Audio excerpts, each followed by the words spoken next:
අපිත් එක්ක එකතු වුණේ දර්ශනී චන්ද්‍රසේන මහත්මියත් එක්ක ගායනා කරන්න. සෙනති තප්පරයක් මයික් එක ගන්නයි පාසලත් මතක් කරමු කී වසරද ඉගෙන ගන්න කියලාත් මතක් කරමු අපි ටිකක් කතා කරමු. මගේ පාසල නුගේගොඩ අනුලා විද්‍යාලය මම ඉගෙන ගන්නේ 10 වසරේ.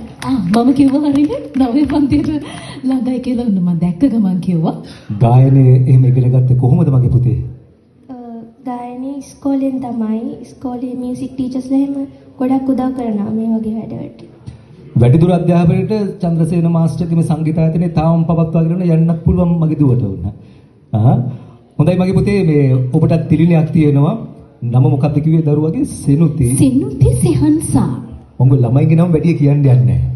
අමාරුයි වැටෙන්නෙම ළමයිගේ නම කියන්න ගියාම විජේ. අපි දුවට ආරාධනා කරනවා.